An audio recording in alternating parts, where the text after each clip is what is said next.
Hello and welcome to Moral Lit, Literary Deep Dives and Discussions with A.L. Lieske.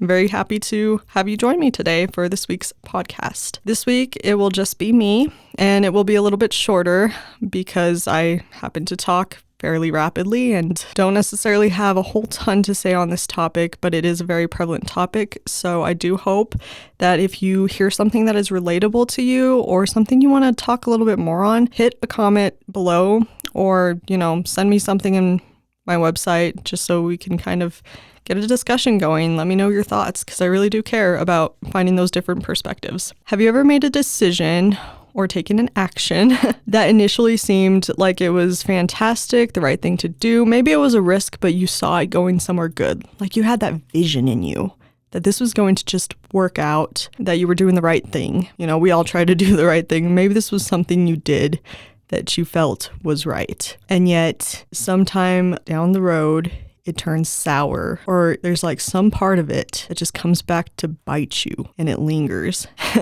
I have had that in my life so many times. And the reason I'm talking about this, it doesn't come from a specific passage in my book, The Lattice Scheme. It's actually kind of a theme throughout the first book in parallels between Azure and Isabel.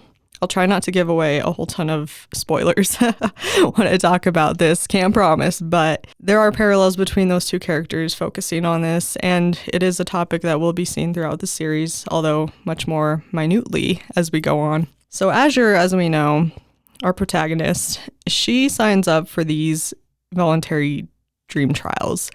And I discussed a little bit with my husband one of the previous weeks of her motives for doing so. We're not going to get into the motives today, but she made a choice that seemed like it was going to be good. Turns out being a dream agent isn't all glamour. You can get hurt, and it has a effect on your body for the long term. And then there's Isabel, who likewise made a decision, one out of fear and maternal instinct, fear, love, and maternal instinct, to protect her family. They seemed to work out at first. She didn't necessarily perceive everything bad that was going on, but things got worse little by little, and a lot of it was owed to ignorance. And I would argue that the same happened with Azure, is there was ignorance. Now, the argument can be made that, she should have done her research before she got the NLI and all that. I don't know, for all of you listeners, if you have ever had a major surgery. I had a major surgery this past year. It's laparoscopy. It's something that they do with these little robotic arms that go into your abdomen, look around for this disease called endometriosis, which apparently cannot be seen or identified well on x-rays, CT scans, anything of the like.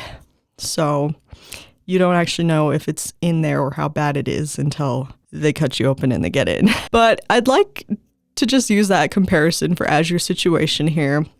No matter how much research you do on a surgery, no matter how much research you honestly do on a lot of things in life, you're never going to get the entire picture. You're just not. There's no way any of us can foresee 100% what is going to happen for anything that lasts more than like a minute ahead of time, especially these major decisions that we're talking about. Whether it comes to like a career that you're choosing, an educational path that you're choosing, somebody that you're dating, hobby that you want to try, a group or community that you want to join, anything like that has lasting impact, at least longer than a couple days and whatnot. You put a lot of yourself into these decisions. You're trying to make the best out of these decisions. And so when you choose to take a path on any of these things, and it seems like it's going to go good, and it may in fact for a while go fantastic, and then suddenly it just turns around and bites you. Man, doesn't that hurt? Isn't there just some sort of, I don't know how to describe it. It makes me cringe so badly when I write about it. Half the time I was writing the book, I was cringing because that is just the unfairness of life. We cannot see around the corner what is going to happen, and we can't assume things because what worked out for someone else, even if we are almost identical to them in circumstance, in personality, in accolades and attributes, may not work for us. There's no one sure shot way of knowing that things are going to turn out. Going back to Azure, things bite her. Isabel, things bite her, but they bite them differently. So neither of the two individuals are inherently bad. But I want to take this comparison to how we like to compare ourselves, because the moment that we make a decision and things go good and then it turns around and goes bad, we like to pull out this thing out of our brain called scapegoating. We like to get angry. We like to blame someone. We very specifically like to blame the people next to us, the people we compare ourselves to, and God. And that's kind of a major problem, because what it does is it worsens the situation. The comparison specifically worsens the situation. The reality of unfairness is the reality of being mortal, being human. Things are not predetermined for us. I am a huge disbeliever of this saying that everything happens for a reason. No, that saying is completely ludicrous. Everything that happens outside of our control that is not caused by another living, breathing human being or animal that is capable of choosing something for itself might happen for a reason. But anything that happens to any being that has agency to choose for themselves, to act for themselves, does not just happen for a reason. Maybe that person had a reason, but we can't ascribe those to some grand universal reason. As far as Christianity goes, because I am a Christian, I will just say this. If you believe that God can work things for your good, that is a very different thing to articulate than saying he is controlling everything for your good, which is what the saying everything happens for a reason suggests. So that's just a little articulated irk of mine. We need to articulate what we actually believe. But the point being, things don't just happen for a reason. Things happen because we make choices. And those choices are always interwoven with other people's choices, as well as the environment around us, which we cannot control. So for example, and back to my book, Azure goes into this experiment. She gains this ability. She was not anticipating gaining this ability. She was in it for the money, for the sleep, to further her future. And suddenly she's being turned into a full agent. Like she's gained up in her career. Like it's an advantage now. It's fantastic. But she does realize off the bat that, hey, that's not the same as them wanting me because of the good and abilities that I can do instead of this thing that happened to me. Feels kind of ludicrous, right? Other people would look at them, they'd be like, oh, you're so lucky. You just got right up there, you lucky duck. Kind of like, some of us will really want to be good at art or writing or finances or whatever, and there'll be this person next to us who will just get that promotion instead, get that position instead. And we think, oh, lucky. Sometimes the people in those positions are actually thinking, this is not really fair because you're picking me out of favoritism for something entirely against the reason that I want to be chosen. Kind of hurts, huh? I don't know if you've been in those situations, but I've been in those situations. Back when I was in high school, I joined marching band one year. Good times, had fun. I was not necessarily the most outspoken, I was just there to have fun, get to know it. And then section leader tryouts came for the following year. And I was heavily encouraged by a good majority of the section to try out for the sole purpose that they didn't want this one other going to be senior to be in that position. Yes, I could play good. Did I have the vocal and leadership skills? I'm 100% sure they did not know if I did. They didn't care. They just didn't want that other person in the position. I mean, I tried out and I got it, but I didn't get it for the reasons I would have wanted to get it. Kind of ludicrous, huh? You've probably had positions like that, or maybe you were the person in the other position that you wanted to get put somewhere or chosen or promoted, and someone else was picked over you on account of a technicality that, the employer or whoever was giving this position wanted, rather than your merit and skill. Happens all the time. It's just complete ludicrous. We feel that ludicrous. These are the crusty ironies of life. This is the unfairness that I'm talking about. We cannot see around the corners, but we also cannot control the other people. And it comes back to hurt us again and again. As we look at these parallels in our lives as humans, knowing that each and every one of us is going to have these times where we make a decision that doesn't turn out, or someone else is going to make a decision that compels us into a place that we didn't necessarily want to be in that way. What do we do?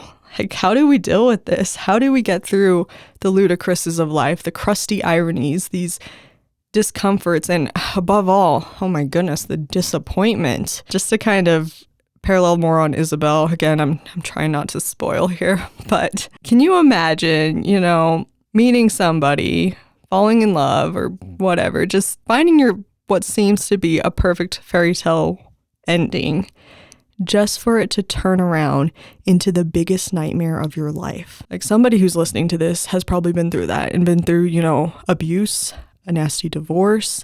Maybe it's not even that. Maybe you had that fairy tale life and you loved it, and that person was taken away from you the way that Isabel's husband was taken away from her. It tears you something deep. It just tears so deep. And how do you deal with that unfairness? How do you get through that? These are the things that I'm going to be exploring in my series, The Lattice Scheme. I don't get to look into Isabel's side of things as much because it gets very sticky, and I feel for her, I do. But the series is from Azure's perspective. So what we're going to see, especially going into the second book, is her difficulties in dealing with these realities. They'll be heightened strained with each book. It will at least be a 4-book series. So I will say that the third and the fourth books will probably be the most intense on this particular subject. But it's that human feeling that we all relate to. That's what I'm trying to capture in this series. That's what we're exploring, is how we as humans cope. What is healthy, what is not healthy. So just to kind of, talk about that a little bit. Some things that are healthy to cope for certain people, like coping mechanisms, may not be the right ones for others, or may not be healthy for others. Why do I say this?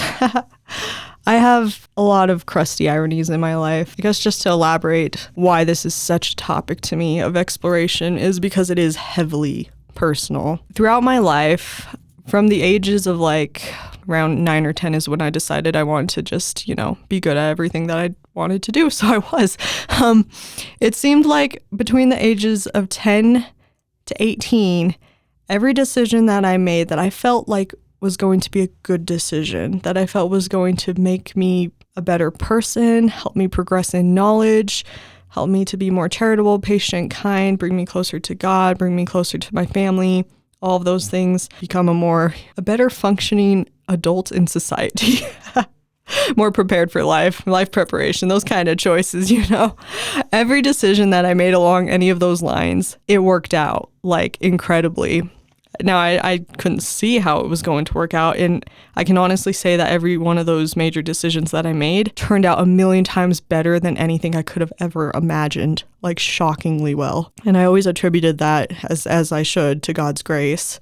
He was carrying me through it. I needed those times. Now I'm in this point in my life since age 19, 18 and a half to 19, where every decision I've made in my life that was not every, but a great portion of many decisions in my life that I have made with a meaningful, good intent to improve myself, to help others, to be financially stable, to be a better functioning adult, to take care of my health, all of those things, has started out good. And then they do with the football, if you watch football, and they have the football in their hands, and then they just drop it, and then they kick it, and it goes flying across the field. That is my life since 18 and a half. I'm being constantly drop kicked. I make this choice, and here I am, this ball just going down. Whee, life is great. And then, pow, where am I going? What? And I'm not even making it to the goal. No, this is one of those, kicks that it goes hard, but it goes hard in the wrong direction. Just not even making it, just straight into the ground. I'm laughing about it now, but it's actually really painful. It's a personal topic to learn again and again different ways to deal with these things. When I had an eating disorder, learning how to make better decisions, cope with, and overcome that. Oh man, my brain hurts so bad. Anybody who's had any sort of addiction or eating disorder for any reason, in my case, it was fear of food. You know what sort of cognitive exercise and nightmare that is. It is indescribable. Trying to reset your brain. It is possible, but it's hard. And you might say, well, how can that backfire? Well, when you're in the process of trying to get better, you will try little things that seem helpful, or people will suggest things to you that seem helpful and they backfire. Prime example, if your body is in starvation mode And everybody around you who does not know much about nutrition, weight gain, metabolism, any of that, they'll just be like, oh, just eat some more. Yeah, you just need to eat. All you need to do is eat. And that is not the right answer. If you start massively eating when you are severely underweight and your metabolism is severely slowed, bad things happen fast. Like, you cannot just start pigging out and think it's going to be okay. It goes bad fast. I'm not going to get into the science of it. The research is all available online for y'all. Of course, if you DM me, I am more than happy to send you some material on that. But needless to say, it can even be life-threatening to take a solution like that. Some people say stop exercising. Also the wrong answer. The intensity, yes. The point is, we don't understand that what seems common sense isn't always what's helpful. So when I had my disorder, I did try some of those things, and let me tell you, the nausea and the pains that came from it, they astronomically slowed me down from healing properly for a long time. So there's that. That was one thing. Getting dismissed from dental hygiene school, another thing. Yeah, just recently, the most recent one, was getting terminated from a job that, I felt guided to this job. It provided me everything that I needed for life right now up to this point. I'll admit it was getting very stressful and becoming a kind of toxic environment, but nothing completely unmanageable. But I was laid off, not because I didn't do the job right, not because I wasn't good enough. Just because it turns out they wanted somebody who could travel more. And, well, with my GI issues, which have only gotten worse over the years, despite all the doctors I've seen and all the therapy I've tried to do, I have tried everything for this, y'all. And it's just getting worse. But then there's another crusty irony. But yeah, I was terminated. So now here I am between jobs, and I'm in this state where I'm like, wow, why am I getting drop kicked again? In releasing this book, there was a lot of AI edited content I was unaware of until I read the first published copy paperback, and I about died inside. I spent 3 days, having been fired, I had 3 days to spend to do this, to go back and re-edit the entire book myself, which made it a lot better. But man, I was so horrified. Like, how do you fail that bad on a book launch? It's possible. Drop kicked. Yes. So those are just some of my failures, but some of y'all that are listening, you're like, girl, that is nothing. I have had way worse drop kicks in my life than you, and more consistently than you. And you know what? You're probably right. You have probably been through a heck of a lot worse than me. But that doesn't negate or invalidate anything that I've been through or what I'm talking about. The point is that we can all relate to this. That there are these terrible times in life, and we're trying to figure out how to cope with them. We're going to try things that we think is going to help, and it's not going to help. I thought, applying for every stinking job under the sun the moment I got terminated was going to help. And it broke me, because I had these job interviews for these in-person jobs, which are very difficult for me to do because of this GI disorder and because it's getting worse. I went to these interviews, and they wanted me, because I had the attributes that they needed in a person. I had the attributes, but I don't have the physical health. So even though the job was offered to me, I had to turn it down, and it crushed me. I thought these opportunities would help because, man, I need the money. I need the money to get by. We all do, don't we, right? It hurt. Trying to do the logical right thing was not the right thing, was not the right way to cope with it. Looking back, I probably should have just calmed down, taken a slow down step back, and made a game plan. Being a type A person, doing that all the time, it's hard. It's hard, but it is what I probably needed to do to cope. Now, of course, there's also going to be the ways that we try to cope with these things that are just offhand always going to be bad. Drugs, particularly.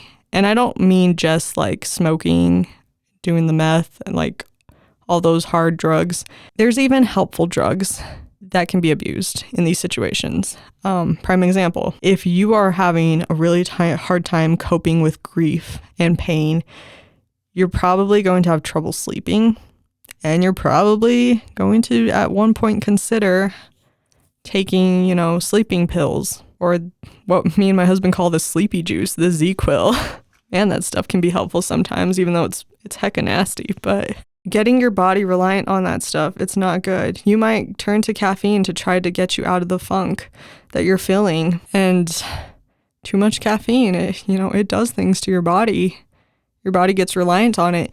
We might start eating a lot of chocolate. We might start eating a lot of comfort foods. I don't like that term comfort food. All food should be comforting, but it shouldn't be eaten to give you comfort necessarily. Like relying on a food to make you feel better is a very bad, dangerous trap. But as humans, we like to cope with that. There's also the coping mechanism of not eating because you're so sad you can't eat. I struggle with that a lot. I have one of the beautiful things I learned from eating disorder recovery is how to force feed myself all the time. And I do have to do it all the time because I don't feel like eating when I feel down. I don't want to do it. I have no interest. But I do it anyways because I have learned that skill of coping, of taking care of myself even when I can't take care of myself. Not everyone can do that though. Sometimes you do stop eating. Sometimes it's not even stop eating, but stop eating as much as you should or what you should. We stop getting the water that we need and our body is dehydrated. Boy, does that do things. Nutrition in general, nutrition and exercise, when those things are unbalanced, underutilized and malnourished or overutilized and overnourished, it wreaks havoc on the bodies, especially hormone levels. And boy, do those mess with your mind. They mess with your feelings. And, emotions have a very powerful impact on our thoughts. When our thoughts and emotions are going haywire, so is our reality. It's the cyclical trap of things getting worse. When we have these situations, what is the wisest thing to do? There's no one clear-cut answer. For some folks, it's going to be, take a step back and slow down. For others, the situation might have happened because they have been spending their whole lives being slow, and it's time to act now. It's time to get up, commit. Even if you're not motivated, get up and do something to make things happen. There's, like I said, there's no one answer that fits all in those situations, except accepting that we have the powerful ability as humans to choose, making a choice, trying to make a choice to make things better. Even if the thing that we're trying to do in our mind to make things better doesn't work out or worsens it, it is always better to try to do something to alleviate your pain in a healthy way than to not do anything at all. What I'm trying to say is that you need to do something. And the reality is you don't really have a choice to not make a choice. To cope through these things, we do have to make a choice. And we have the mind to be able to analyze, think, ponder. And if you're a Christian like me, please pray, pray, pray. Pray, counsel, seek resources to make that right choice. We're not just objects that when we get, kicked like that football, we can't assess our surroundings and do something about it. That's the brilliance of being human. We get to assess our surroundings and do something about it. Now, in that assessment, we're not going to see everything. Kind of like Isabel's situation. She keeps making choices with what she can see. And, at the end of writing the Lattice Scheme, I have never felt so much compassion for a person than her. Because even though it's easy from our standpoint, knowing all the details, to be like, oh, why? Just why did you do that? You should have X, Y, and Z. She couldn't see that. Just like I can't see what's around me right now, aside from the few resources that I am able to bring to myself to help me get out of my current state of affairs. I might do something that I think is right. I might keep trying for jobs that I think is right, and I might get drop kicked again. That's the reality of life. I might end up like Isabel and continue to get drop kicked for the rest of my life. And how am I going to cope with that? The same way that the cycle has always been. I'm either going to throw a tantrum about it and get up and keep going, or I'm just going to immediately assess what resources are around me, what can I do, and do something. That's really the only way to get through things as humans. We have to make a choice. We have to choose a way to move or not move on. But one way or another, the environment around us is going to keep going. Time is going to keep going. People are going to keep going. Our emotions are going to keep going one direction or the other or back and forth. Everything continues. It doesn't just end. Even when this life ends, it doesn't end. The cycle continues. So I know that's not really an answer, but again, this is just an exploratory discussion right now with myself, but hoping to hear all of your thoughts because I don't really have a full answer. I mean, ecclesiastically, everyone will say, the answer is Jesus. And yes, that is true, but there's still the question of how. And you might say grace, and yes, grace is in there, but how are you going to access that grace? In order to cope, you have to reach up for it somehow. There still has to be that thought, that assessment, the finding of the resource, and the receiving it. We don't just receive grace by saying, Lord, I accept thy grace. I mean, we do receive a portion of it by acknowledging him, but he's not going to magically make you stand and walk. You have to choose to get up so he can help you.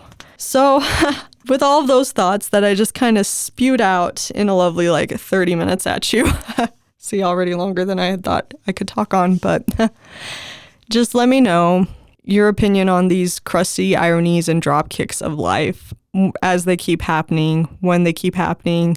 Even give me your questions. I don't mind hearing you ask, why does this keep happening? Because I don't have an answer. As much as I believe that everything can administer to our final education in meeting the Lord again, I can't honestly say I know why these things keep happening to me. I don't know why bad things happen continually to good people. I don't know why good things happen to people who just really don't deserve it. That's just life. Life is this crusty irony. And God has a divine purpose in allowing us to experience the ludicrous of it. I don't see it all perfectly where I stand right now. Some days I do see it very well. Someday I'll look back and connect the dots like I have for my past drop kicks and find a lot of good out of it. But for this moment, I just kind of want to sit in the dilemma with you. Let's just sit together, discuss it out, think it out, even mourn about it, because it's hard. It is hard to be human. It's hard to deal with these crazy unfairnesses of life. If you have not got a copy of my book, you can pick it up on Amazon. A regular price is $19.99. I don't know if the sale is still going on when this gets published. Probably not. But the sale was $16.99. I am willing to drop the price again if enough people really need that price dropped. Free on KDP or $2.99 for an ebook. And it is 738 pages, so lots of good reading, lots of good adventure, lots of good thought. We will be coming up in future podcasts about the characters themselves, little nuances and interactions you may see between them. So that will be a fun discussion, hopefully with some readers joining me. But stay tuned on the channel, hit subscribe if you are not, like it, and on Instagram, be sure to follow me. Thank you.